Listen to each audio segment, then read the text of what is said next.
Ooh, what is going on, y'all? It's your boy RickyMoto, and today I'm going to be showing you guys how you can maintain your chain on the Yamaha R7.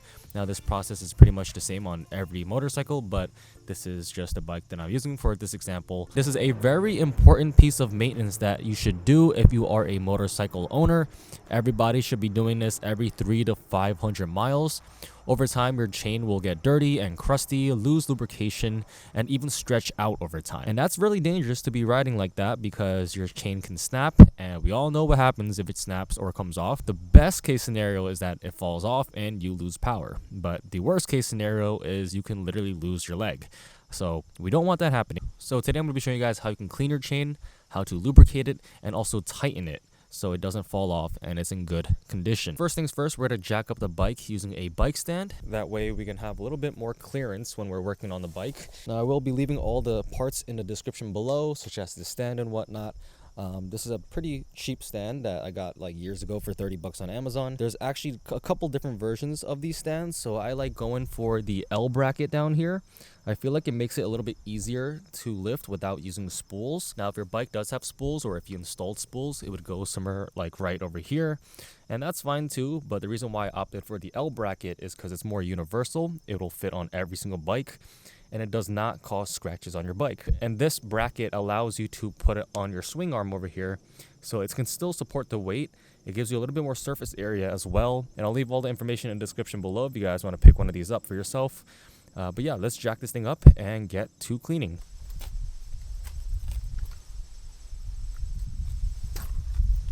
Alrighty, so now that we have the bike supported on the stand, you want to go ahead and put the bike in neutral. Right now it's in gear, and as you can see, the wheels don't want to move.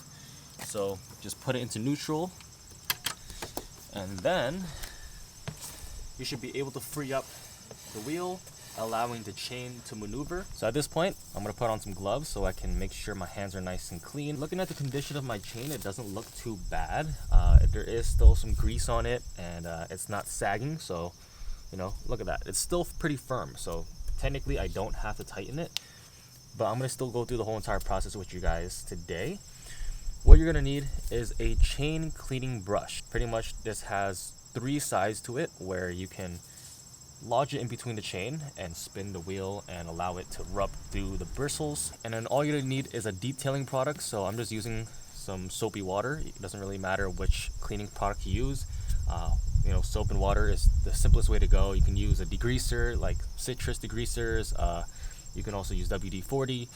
Just don't use anything that has grits in it like PB Blaster, because that will, you know, get lodged in between each link. So yeah, what you're gonna do is just soak the chain first, nice and wet. And all you're gonna do is take your brush, put it in between the chain, just like so. Make sure it's nice and wet. And all you're gonna do is spin the wheel while you hold the brush.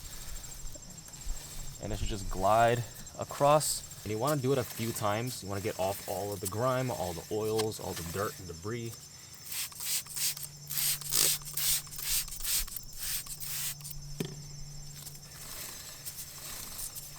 If you want, you could use a dedicated chain cleaner, which might work a little better. I feel like my chain is not too dirty, which is why I feel like soapy water is just enough to do a general cleaning. You should be able to see a lot of the dirt fall to the ground, and it should be really dirty and black. I'm just gonna manually brush all the dirt and the buildup of gunk on the top of the chain. And what's nice about this tool is that on the other end, there's a normal brush, which you can get into the difficult to reach areas and just get off all the excess grime. Now I'm going to take a towel just to clean off all the liquid, and just same process, just glide it across the chain as you spin it. Now just be really careful during this process because you don't want your fingers getting caught in the chain and hurting yourself or cutting yourself. And at this point you can see a lot of the black dirtiness come onto the towel. Look at that. That's disgusting. Probably not going to be able to get every bit of grease off just because, you know, oil is pretty difficult to, you know, clean off. But you know, leaving a little bit of grease is still helpful for the chain to stay lubricated. But you know, just from that general cleaning, I feel like just rolling back and forth the chain has become a lot quieter. Before, there was a little bit of a grinding noise, which means there's a lot of dirt and grime stuck between the links.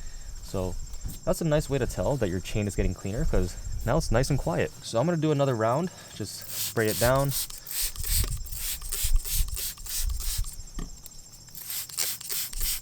take our brush, lodge it in here.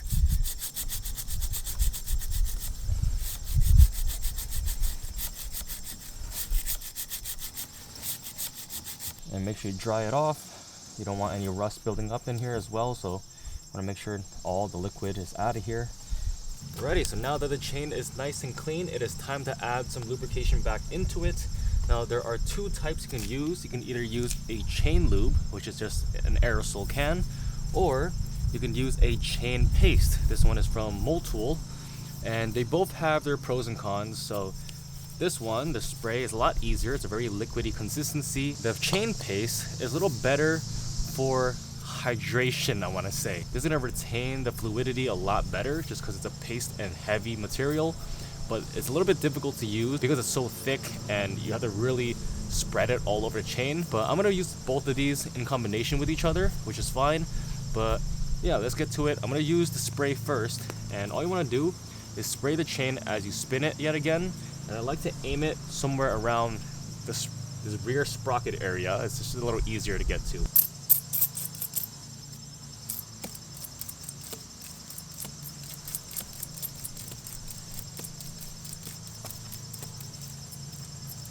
For the paste, you just want to squeeze out some of it, and there's a little brush at the end which you can just spread the material on. As you can see, it's a little bit of a creamy kind of consistency, like that. It's like very pasty, white, sticky goo. Same thing, just brush it on.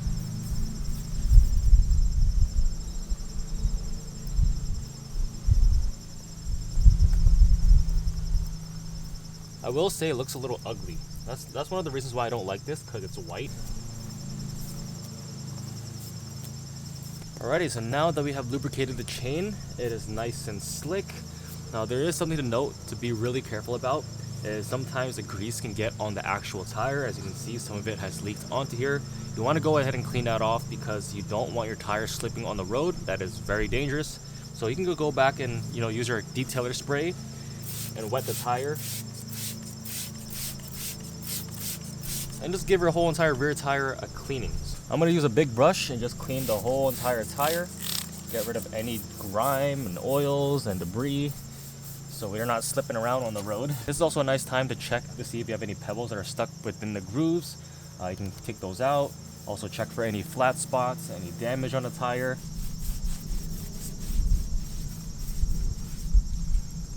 As I'm examining my tire, I noticed there's actually some damage right over here. It's a little bit like torn up and chewed up in just this one little patch, which makes me wonder what happened over here.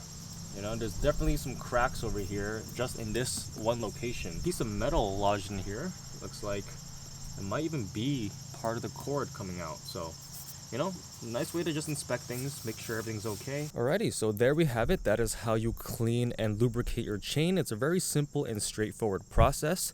And I'm also going to go ahead and tighten up the chain to show you guys how that works. Basically, you want to have a little bit of play down here, but not too much. This is actually a little bit too tight, where it doesn't really move much.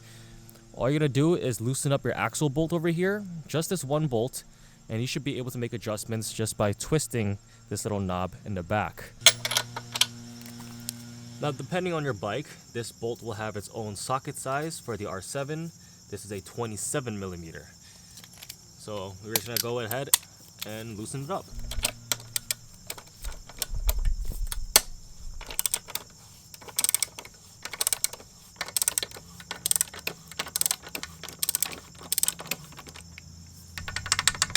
There we go. This part is loosened up. Now we're also gonna loosen up these back little nuts over here.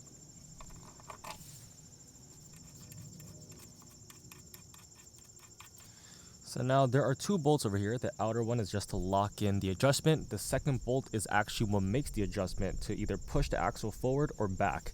Now you're going to do the same exact thing to the other side of the bike. You want to make sure it's even on both sides. And as you turn this bolt, this piece over here is going to have some little lines showing you how many adjustments you are at. And this will, shift position based on which way you're turning it.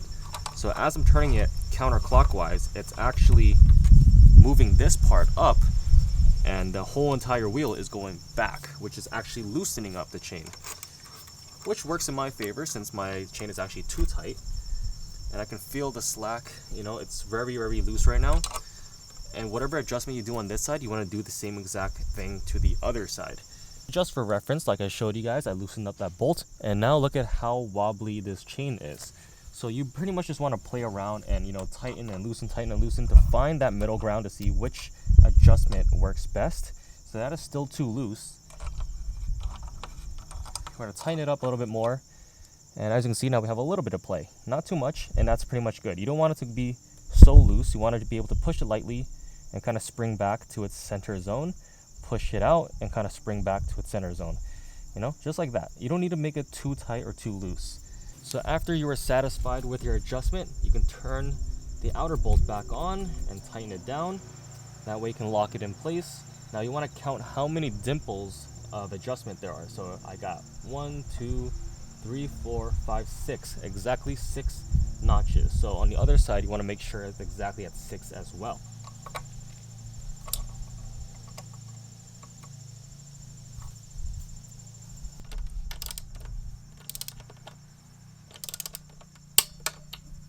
Alrighty, and there we have it. So that is how you maintain your chain on your motorcycle to make sure everything is running up to spec and safe. Hopefully this video was helpful, and if you guys enjoyed it, make sure to drop a like and a comment below. If you are new to this channel, make sure to hit that subscribe button if you haven't already, and I will see you in the next one.